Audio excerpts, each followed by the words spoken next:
Hello everyone and welcome to a very, very special episode of Royal News Network. I've been waiting to share this story with you guys because it was a happy accident. I was thrilled when it happened. It was so cool to be there for just really a very, very special occasion in the Netherlands. And it was something I completely did not plan. And I was just hoping maybe when I went to the Netherlands that I would see a royal. And I was so startled when it actually happened. Queen Maxima is one of my favorite royals. And I was just like, oh, it'd be so cool if we saw her. But, you know, I was only there for about 24 hours. And so it was like no guarantee that that was going to happen. And so I just came to Amsterdam just looking to have just kind of a nice day walking around, going to the Rijksmuseum. And wouldn't you know it, we happened to be there on the day of Remembrance, where they remember all those soldiers who have died since World War II. And I saw the King and Queen and this amazing ceremony where they commemorate all the soldiers that they have lost. So guys, I'm going to share a bit of this story with you. It's kind of a bit of a departure, but I just think it's so cool to be a part of an event like this because it does kind of remind you of the history, the heritage, what has happened, you know, in Europe since World War II. World War II was one of my favorite time periods in history. I got really into history. I was very into learning more about the Holocaust, which I know is very strange, but I was just fascinated by that time in history. And so World War II has always been a great passion. And so being able to see how the Netherlands remembers it was truly a gift. And so without further ado, let's get started. Guys, like I said, I was in the Netherlands and was coming back from a business trip from Africa, and I usually try to, on some of my business trips, either tack on kind of an extra layover day or kind of extended my trip so in a way that kind of worked within the system. So it's like if I was done and I was leaving on, let's say I was done late Wednesday night and I could leave on Thursday, I want to leave till late Thursday evening to get a bit of sightseeing in. Because I think part of the fun of traveling for business, especially places that maybe you wouldn't necessarily go by yourself, is the opportunity to kind of see other parts of the country and other parts of the world. And so on this particular trip, I was coming back from Africa. We were flying KLM, and KLM goes through Amsterdam. And so on the way back, after a pretty exhausting trip, we were like, okay, we'll spend one day in the Netherlands. So me and a coworker of mine, we got to our hotel. I think we spent the night. I can't remember now. We either spent the night, I think we spent the night. Gosh, now I can't remember. Anyways, so we got to our hotel. We either spent the night or put our luggage away and then went out to the town. Again, can't quite remember. So we got an Uber, we went into town, and we kind of had like a general idea of what we were going to do that day. And one of the things we went to was the Rijksmuseum. That's where they have a lot of Rembrandts. And so we kind of toured around there. That was kind of our first stop. And then we just kind of walked around. I was kind of, I wanted to go down kind of, you know, the canal streets and stuff. And so I'm a bit of a history nerd. I love history. So I wanted like something, you know, unique and antique-y, and I really like old books. I have a very large collection. Well, not a very large, a little bit of a large collection, because most people don't have old books. And so we were kind of searching through various shops and kind of looking around for either antiques or old books. And there was a set that was of like a history of the Prince of Orange that I really wanted to get, but was like 150 euros. So I sadly had to pass on that. Could not quite afford that. Now I would get it, but at the time I didn't really have enough to get that. But we kind of found this kind of out of the way kind of bookstore area. And so we were gathering our book. I finally found 2 books. I think my coworker was getting a bit annoyed with me at that point because he's like, well, come on, let's go somewhere else. And so we stopped by and got lunch, and kind of where we were going to end the day is Dam Square, which is kind of the central of town. And as we were walking around, we kind of noticed there were a decent amount of kind of police around. And this wasn't necessarily a surprise. It was a couple years after the Bataclan incident and in Paris. And oftentimes I feel like, especially in kind of the major European cities, they do have sometimes more of a security presence than here in the United States. And so, you know, I just kind of chalked it up to being, you know, maybe they're being overly cautious because, you know, ISIS was still an issue going on. And so I was like, well, maybe they're just being overly cautious about things. And so we did finally ask them. And I think a couple of police officers with motorcycles, and they're like, well, yes, it's our Memorial Day. And we're just like, well, Oh, okay. We didn't give it much thought. We, went through and I think we got some tulip bulbs and, we got some lunch, like I said. And so we were just kind of walking around, really trying to enjoy the city. We found a Gouda cheese shop. I love Gouda cheese, smoked Gouda especially, one of my favorite cheeses. And so we found a shop and I got some because I'm a cheese fanatic. I love cheese. And so we were kind of walking up to the main steps of the square. And, at this point I was just kind of looking for more shopping because it was getting kind of late. Okay, a couple of things I like is history and shopping, not gonna lie.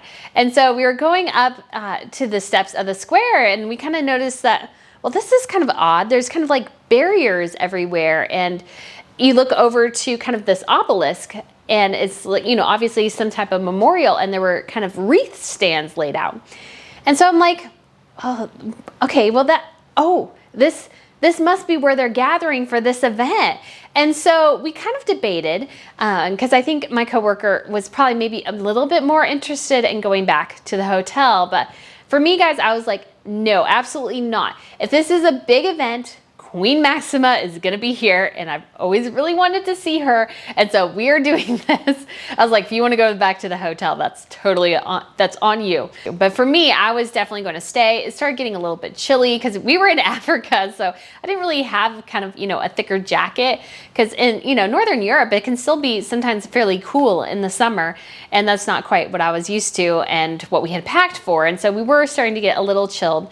But I was like, we just gotta wait. And so slowly as time went on, that center town square, I think we got there maybe at about 5 or 6 o'clock, because they have the 2 minutes of silence at 8. And that square started to slowly build up. There were just more and more people there. And we were just like, you just start to get excited because it's like, this is so cool. Because, oftentimes when you travel someplace, it's just like any other day for them. And so you're not expecting something so unique, something so close to their kind of cultural heritage. And so you just saw this square slowly build and build with a number of people. Now, one thing I regret about this is that we didn't get closer to the barriers on the side where everybody walks.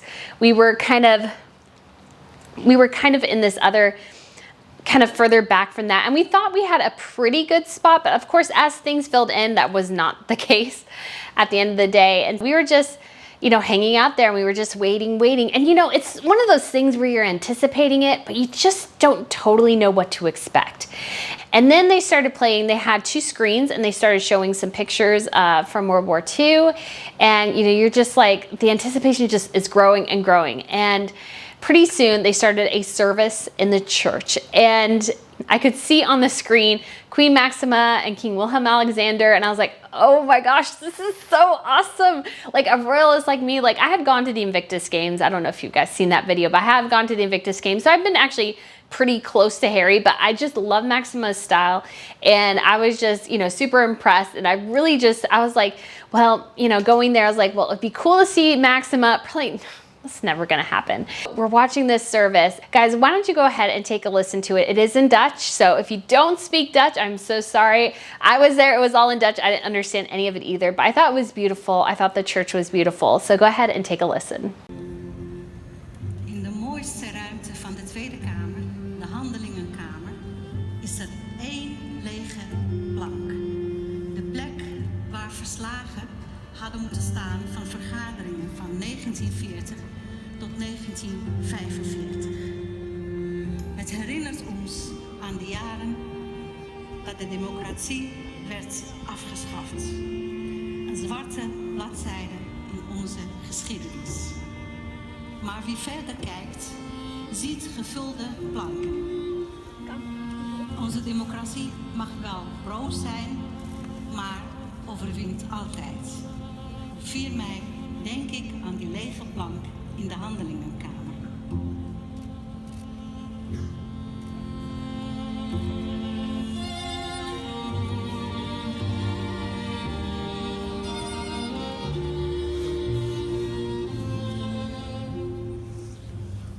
So I just thought the church service was just so somber and meaningful. And then kind of once they were done with the service, the king and queen and most of the major parties came out and they walked kind of this, I'll show you a bigger picture so you can kind of see the scene a bit. And they kind of walked along this kind of route, and they went up and they laid a wreath. And it was just so unique and interesting. And then before we knew it, they had the 2 minutes of silence. And it's just hard to describe if you haven't been in a town square like that. Europe is very different. It's very, there's not usually probably cars in that square.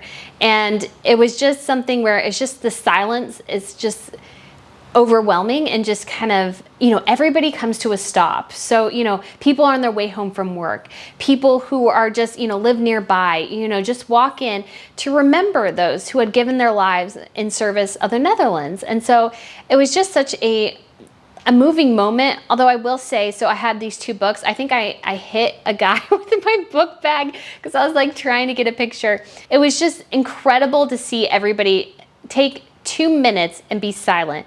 And then there were more wreaths laid, and there was music, and it was just, and there was just, a group of children, I believe, as well, coming up to the podium. So it was just laying flowers. It was just such a beautiful, beautiful moment and memory, and just something that I treasure. Because again, you go to Europe and you're just expecting, you're going to go to the Louvre, you're going to go to the Rijksmuseum, you're going to go to, Versailles, and, go to these various places, and you're not expecting to come across and something that just does not happen every day. It happens every May 4th, but it doesn't happen at every day. And so I just feel so honored and privileged to have been in the Netherlands to witness that ceremony.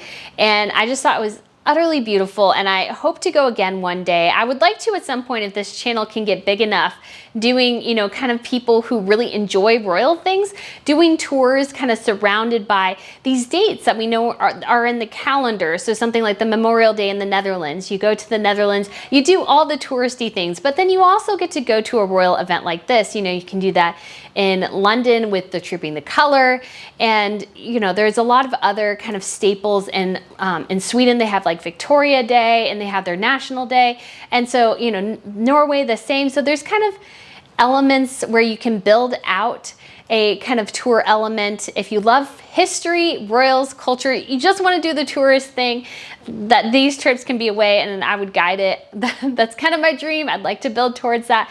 And this is one of the events that I'd love to feature because it's just so moving, I think. And I love, being able to support our troops, remember our troops and their sacrifice, especially in World War II, because that was such a brutal time period, obviously, as well. In the Netherlands, they had the Holocaust as well. They had many of their own countrymen die in concentration camps, most famously Anne Frank. And so you can also go to the Netherlands and visit, her home and museum. I did that way back in 2003. So it's been a very, very long time. Remember it very clearly, but it's just such a beautiful area. So if you've never been to the Netherlands, I would highly, highly recommend that you go. And if you can build your schedule around their Memorial Day, May 4th, that would be great. And if you stay till May 5th, that's their celebration day. It's usually a national holiday, and they celebrate the end of World War II.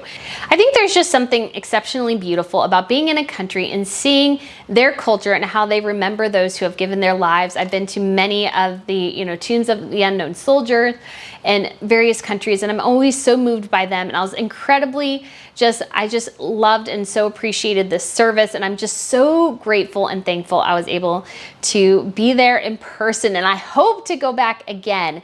And so guys, let me know what you think of this video. Obviously this is a special, I don't have any other really royal stories, although I guess I could tell you the story of, I kind of did about how I ran into Harry, but I think this one to me means a lot more because it was just so unexpected. We came there thinking it was any other day. We were just taking an extra day to kind of rest before we went back home, and we just happened to be there at the perfect moment. So guys, again, let me know what you think. If you'd like, if you're interested in going to Europe or hearing more about these stories, obviously I'll be going to the Queen's Platinum Jubilee, so I plan on getting a ton of content for you guys.